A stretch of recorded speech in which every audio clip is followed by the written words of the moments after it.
Alright guys, welcome to part 2 of working on Steve's truck. So we figured out that the motor that's in the truck is pretty much garbage. So what we're going to do is we're going to work on this motor. So this is a motor that Steve had in a different truck a couple years ago. There really shouldn't be anything wrong with it. Today what I'm planning on doing is, well, I already got it out of the truck onto my engine stand. And I plan on doing it today is pretty much taking off all the unnecessary things. So all this front drive stuff right here, all got to go. And there's an exhaust manifold on this side we're going to take off. We're going to take off the spark plugs. I'm probably going to take the intake off just because I'm not sure about these bolts. I don't know why they're all backed up. But being able to look down the intake will give me kind of an idea of how the engine looks on the inside. Stuff like that. So lots of disassembly today. One real quick tip. Never buy one of these engine stands with just 3 legs. It's a big waste of your money. Always buy the ones with 4. You have a much easier time getting anything, getting the engine from the hoist onto the ground with a 4-leg engine stand. So don't buy those. You not believe the amount of crap that came off the front of this serpentine belt system. I don't know why people upgrade to a serpentine belt system. It makes no sense. The other stuff works just fine, but got all the front junk off, got the manifold off, and here's everything in the truck. So that's all not going to be used. Next, what I will do is I will pull all the spark plugs out.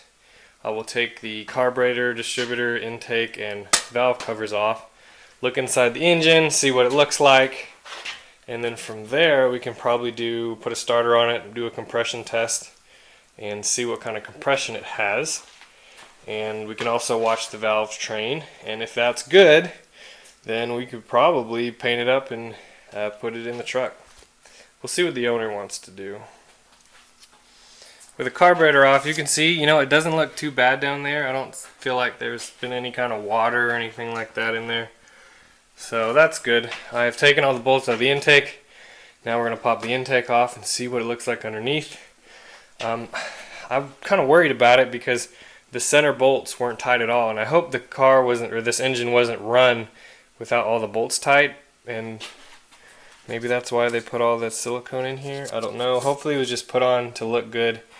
Don't know. Let's take it off and see what it looks like. Obviously somebody's been in it.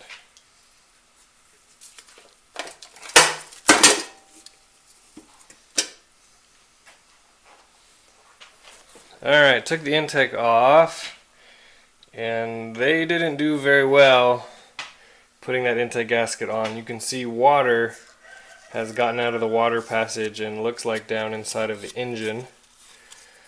I don't know. That's not a good sign. Lots of rust all over these lifters. This might be from when they turned the engine sideways in the truck, but I don't know. I've seen a lot prettier looking lifter valleys than this.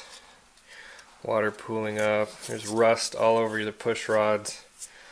All that kind of stuff. So next we'll take the valve covers off and see what those look like under there.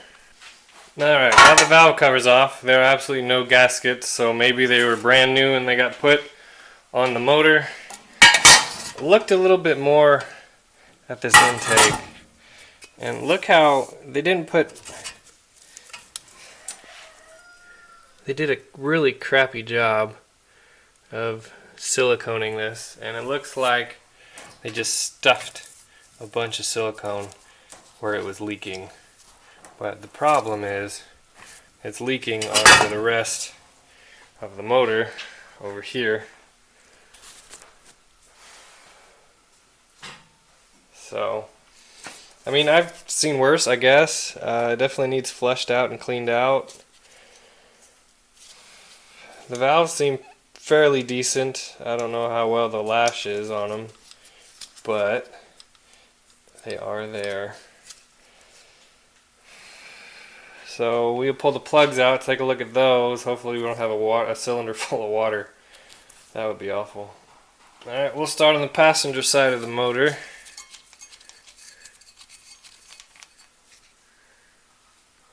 City, but not bad. Running a little rich. That is okay. What we don't want to see is water. Again, little city, not too bad.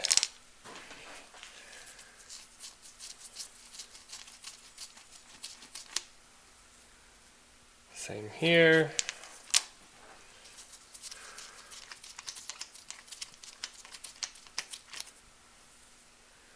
Alright, this side of the motor looks decent. Moving on to the other side, driver's side.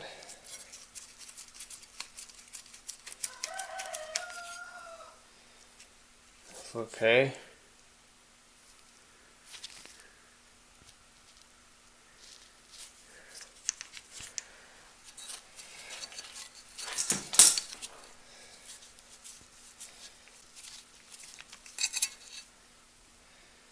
That one's really black.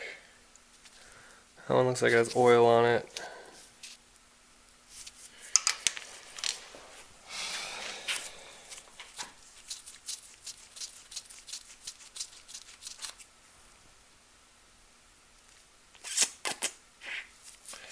About the same.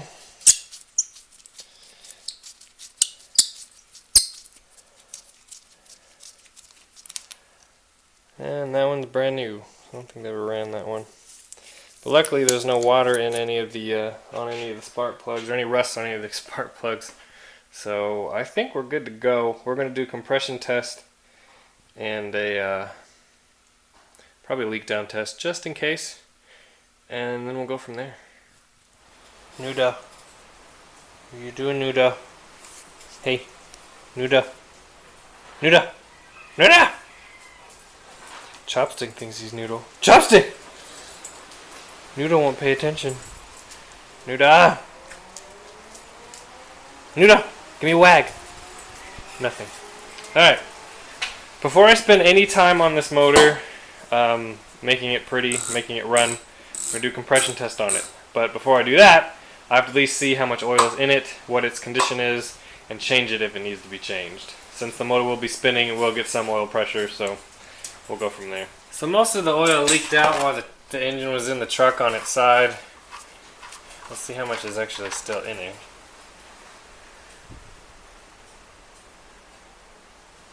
That's really gross.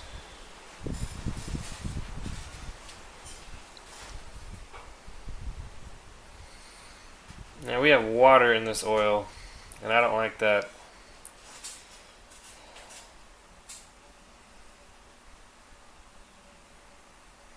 Now, I don't know if that's from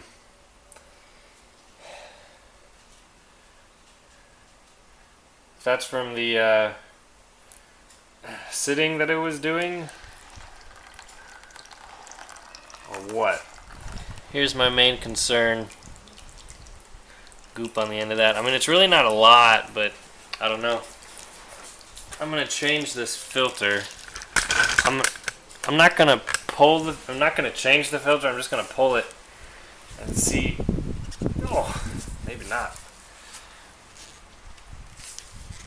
Oh, what it looks like.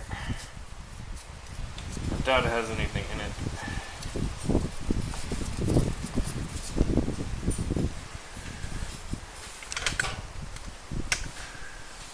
That's making a mess. All that wind is making a mess. It looks okay. Alright, for this compression test, I have about 4.5 or so quarts of water. Excuse me. Quarts of oil. So what I'm going to do, I'm going to pour it in here and just lube up all the lifters on both sides. And what that will do, that will get them all ready, get the cam all lubed up, all that kind of fun stuff. Oh, spilled it. And then we'll be able to see if we get oil up to the top of all the rocker shafts.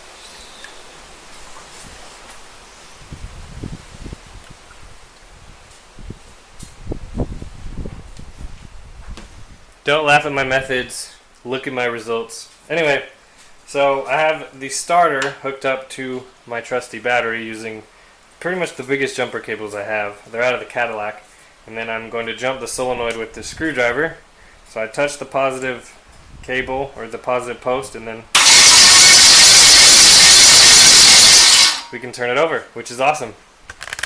So what we can do first is we can turn it over, watch all the valves, see if they make sure they all move.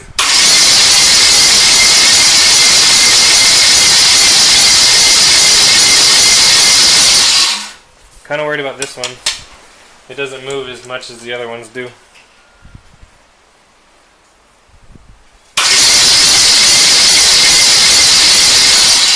That seems okay.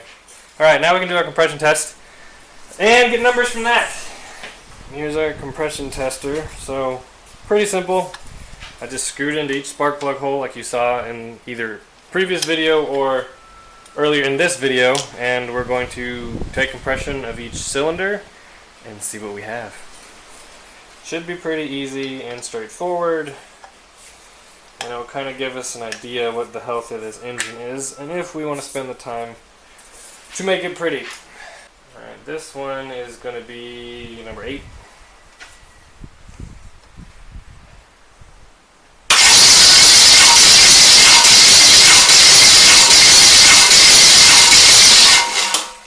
That's not bad. 130 something. Next.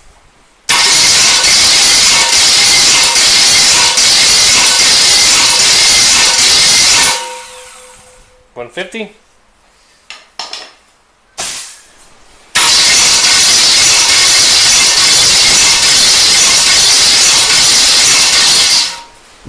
$145.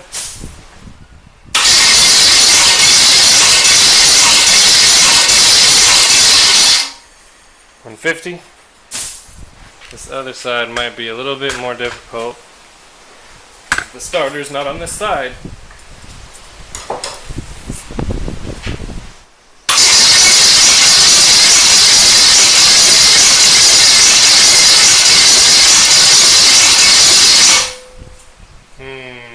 Not good. That's maybe 90.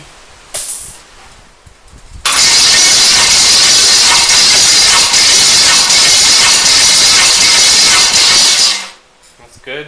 150.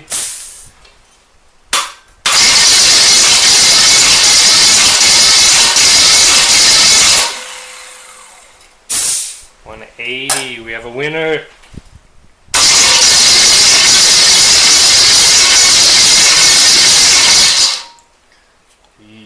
That one's 70. So there's 2 cylinders we're worried about. Is going to be this one and this one. So what we'll do is I'm going to throw a little bit of oil in this one and this one and see, maybe even that one, and see if there's any kind of change.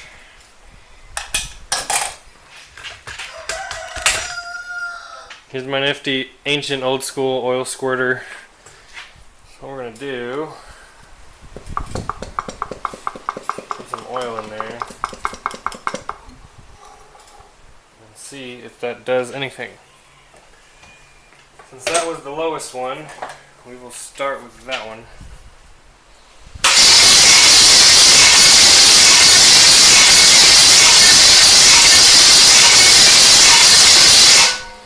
Well, it bumped it up another 10, but it's still really, really low. Honestly, I wouldn't put this motor in his truck. I'd spend the money. Alright guys, there you go. This is going to end this episode on Steve's truck. Basically, it's up to him what he wants to do. If he wants to continue on with this motor, or if he wants to buy a crate motor. We're going to talk to him and see what he wants to do. But I don't like basically that number 1 cylinder on this engine. I don't like it. And if it ran some more, maybe it would come back to life. But as cheap as crate motors are these days, it's just easier to get one with a warranty. I mean, if this one blows up, guess what? There's no warranty. So look out for part 2. It'll come. I don't know when, but it'll come. And hope you enjoyed it. If you liked this video, I know it was really, really long, but take a look at the playlist tab. I have work I've done on other people's Corvettes, other people's cars, and also a whole bunch of other classic cars on this channel. If you want a sticker, I got stickers. So email me for those and we can get you hooked up. So, alright guys, Appreciate the time you spent watching this video, and we'll see you in the next one.